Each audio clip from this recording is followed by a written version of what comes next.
오늘 설교의 본문은 기독교인이라면 누구나 좋아하고 어려서부터 즐겨 암송하는 다윗의 시입니다. 영혼의 고갈을 느낄 때에 이 시를 읽거나 암송하면 어디서인지 모르는 위로와 평강이 마음속에서 솟아나지요. 이 시는 우리나라뿐만 아니라 전 세계의 모든 성도들이 좋아하고 또 많은 음악가들이 여기에 곡을 붙여서 노래로 만들기도 했습니다.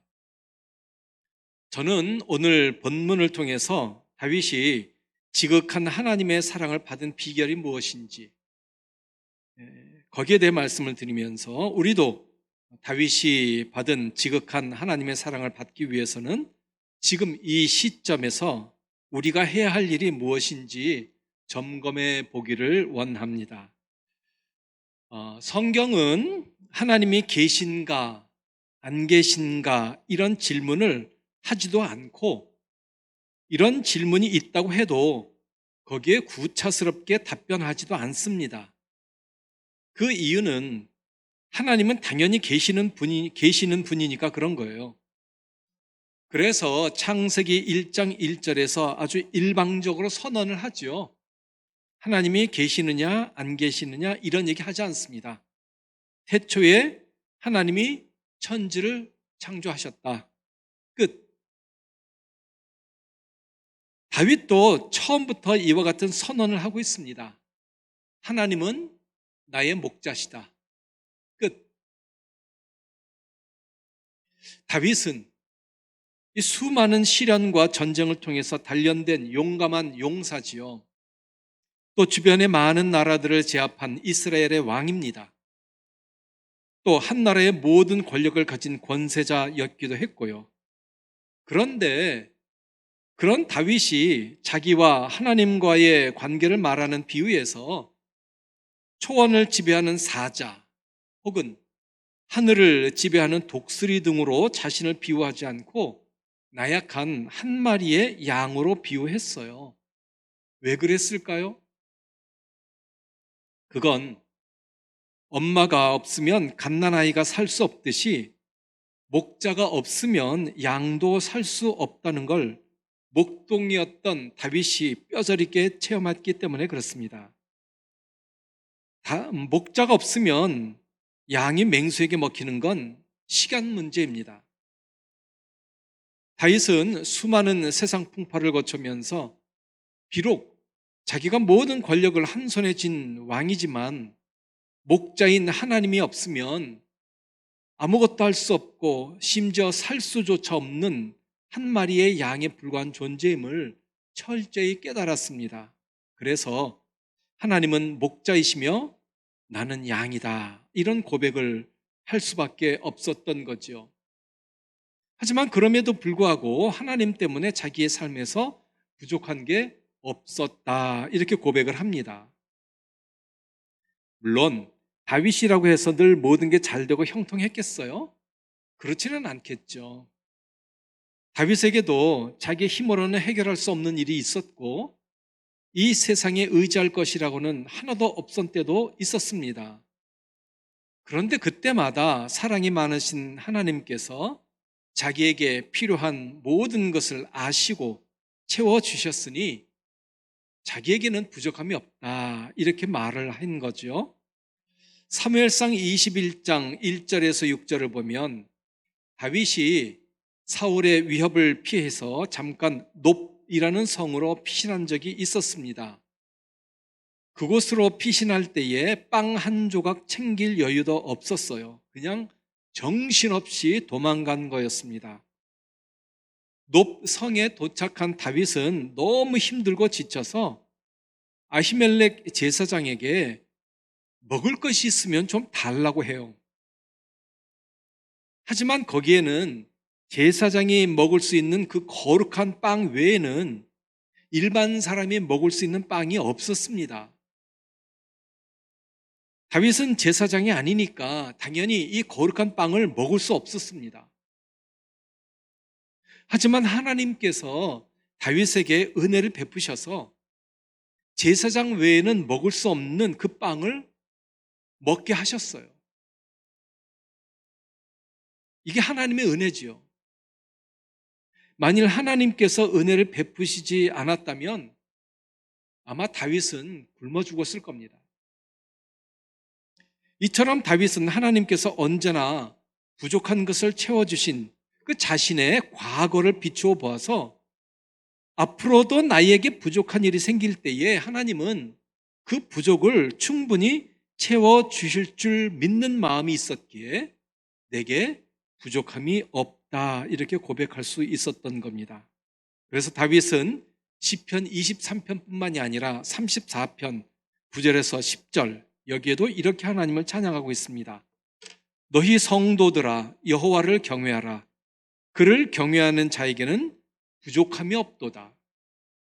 젊은 사자는 궁핍하여 줄일지라도 여호와를 찾는 자는 모든 좋은 것에 부족함이 없으리로다.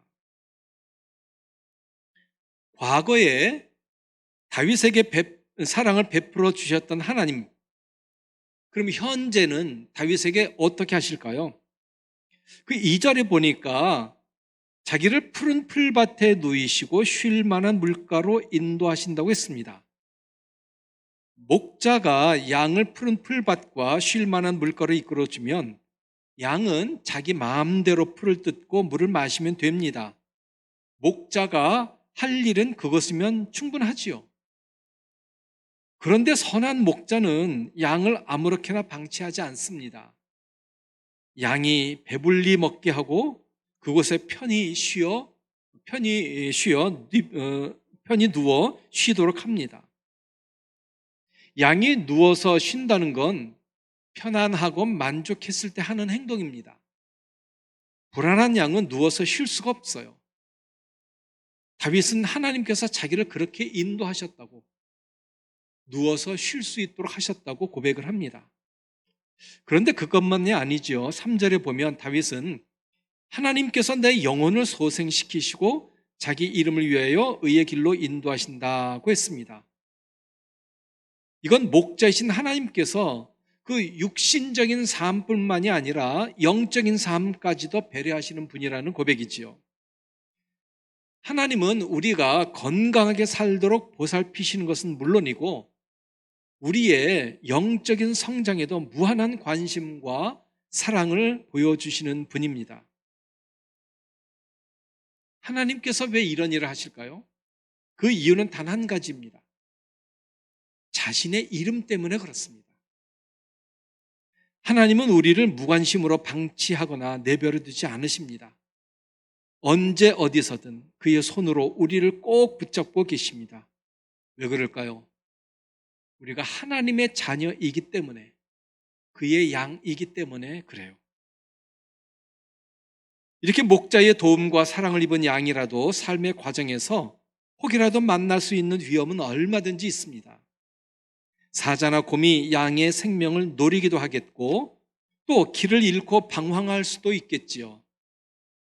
그래서 악한 짐승들의 먹이가 되기도 합니다. 사실 양들에게는 늘 평탄한 길만 있지는 않습니다. 죽음과 정면으로 만나는 경우도 많습니다. 하지만 걱정이 없지요? 왜 그래요? 목자가 있으니까요.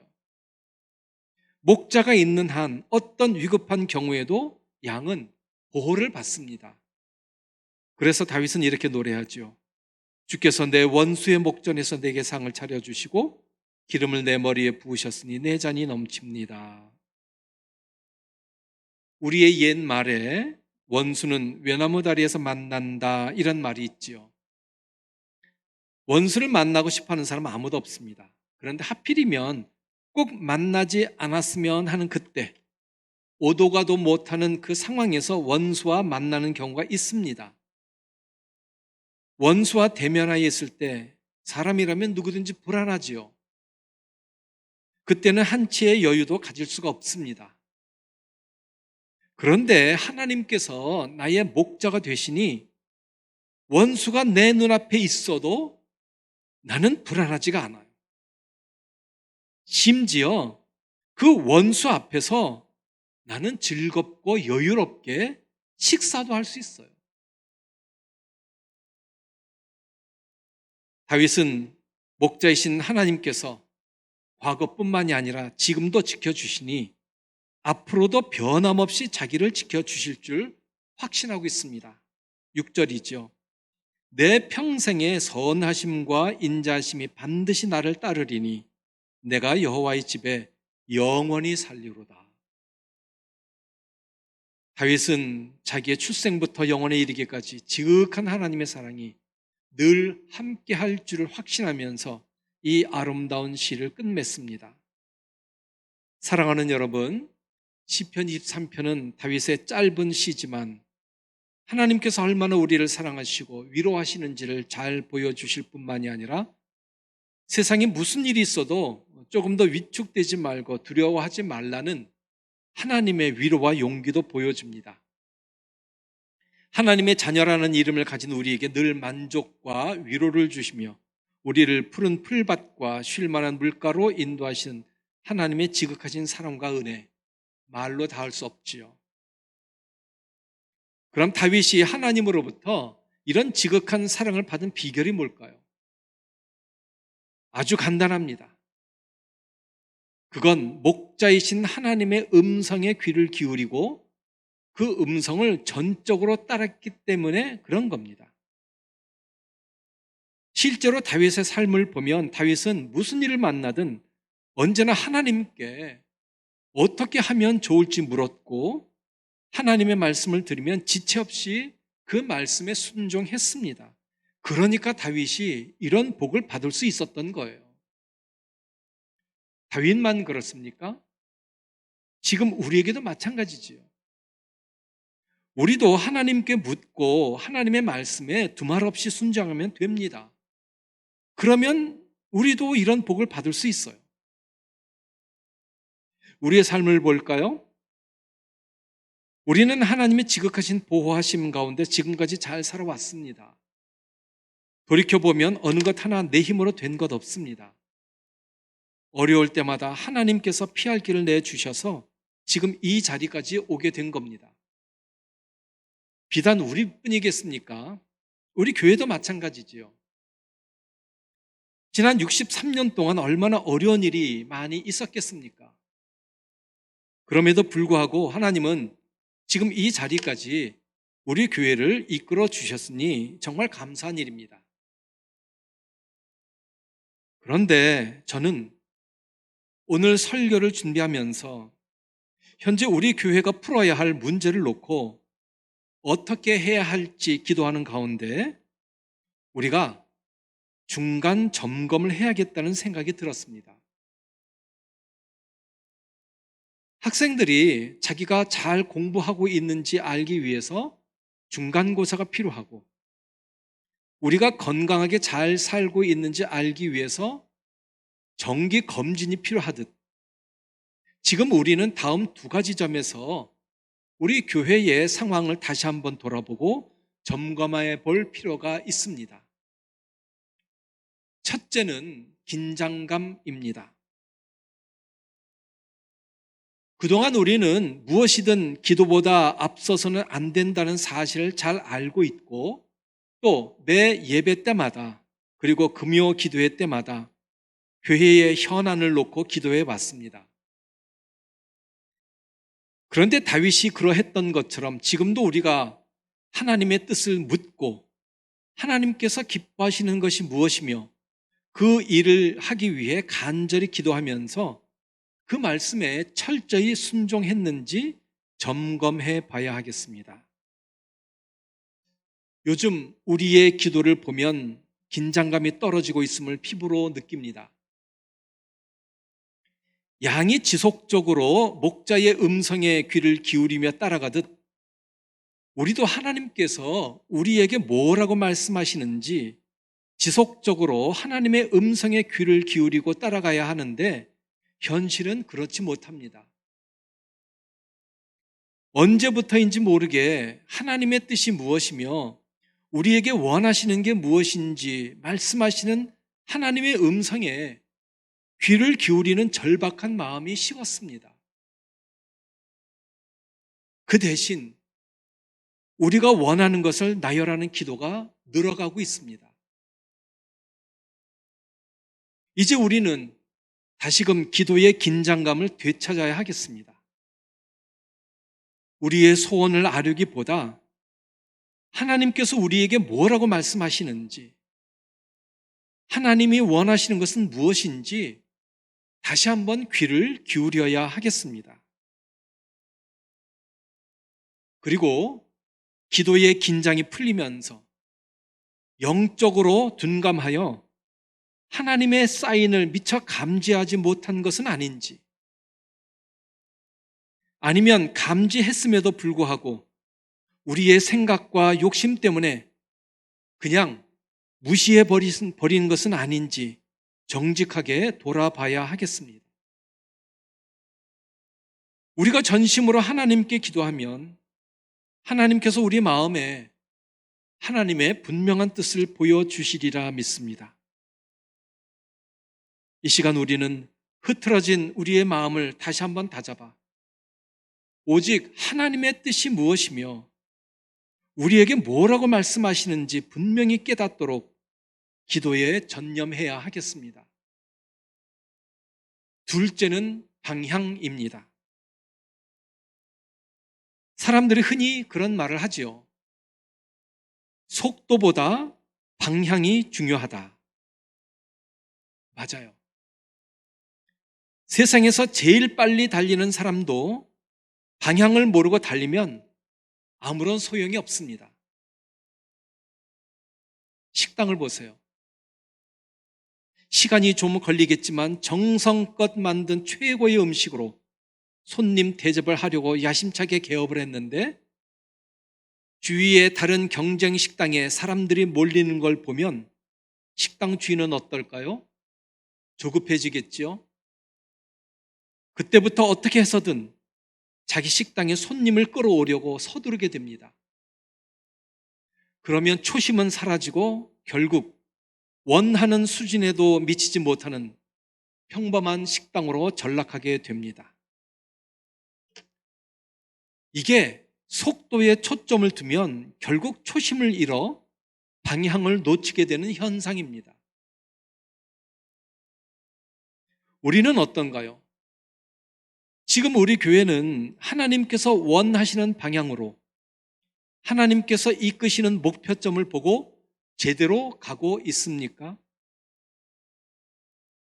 저는 우리가 처음에는 속도보다 방향에 무게를 두고 출발했는데 시간이 조금씩 흐르면서 방향보다도 속도에 더 무게를 두는 건 아닌가 생각해 봅니다.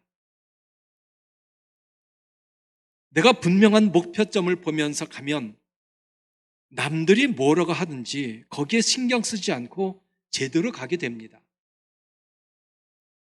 하지만 목표점을 바라보는 마음이 흔들리면 그때부터 내 눈은 목표점이 아닌 주위를 둘러보게 됩니다. 그러면 그때부터 불안해지면 조바심이 생기고 다급해져서 방향과 목표는 온데간데 없고 오직 속도에만 집착하게 됩니다. 현재 우리에게 필요한 것이 무엇일까요? 속도일까요? 아니면 방향일까요? 당연히 방향입니다. 속도를 앞세우다 보면 처음에는 잘 되는 것 같지만 이내 생각하지 못한 문제점들이 드러나 그때부터 갈피를 잡지 못하게 됩니다. 그러나 우리가 방향을 제대로 잡으면 조금 시간이 걸리더라도 그리고 좀 더디더라도 결국 하나님이 기뻐하시는 교회, 건강한 교회가 될 수 있습니다. 지금 우리는 하나님이 원하시는 방향을 제대로 잡고 목표를 향해 가고 있는지 점검을 해 보아야 하겠습니다. 사랑하는 여러분, 이제 말씀을 마치겠습니다. 우리는 언제나 하나님께서 우리에게 무엇을 원하시는지 귀를 기울여야 합니다. 우리의 목자이신 하나님의 음성을 들으며 하나님께서 우리에게 주시는 사인이 무엇인지 민감할 때 우리는 가장 좋은 것을 주시길 기뻐하시는 하나님의 의중을 깨닫게 되고 오늘 설교 제목처럼 지극한 하나님의 사랑을 받아 누릴 수 있습니다. 하지만 만일 우리가 목자의 음성을 듣기를 싫어하거나 제대로 듣지 못하면 하나님이 주시는 복과 은혜를 누릴 수 없습니다. 오늘은 평소와는 달리 여러 기도의 제목을 빼고 정말 필요한 기도 제목을 놓고 함께 기도하려고 합니다. 지금 우리의 모든 생각을 내려놓고 다시금 기도의 자리로 되돌아갑시다. 우리의 목자이신 하나님께 그동안 교회를 지켜주신 은혜에 감사하면서 우리가 하나님의 음성을 듣는 일에 게을렀다면 그 죄를 회개하고 다시금 기도의 무릎으로 하나님께 나아갑시다. 그러면 하나님께서는 분명히 우리의 기도에 귀를 기울이시고 우리에게 하나님께서 원하시는 것이 무엇인지 말씀하여 주시리라 믿습니다. 아무쪼록 기도하기 위해 모인 우리에게 우리 교회를 향한 하나님의 음성이 들리는 은혜가 있기를 간절히 소원합니다. 아멘. 기도하겠습니다.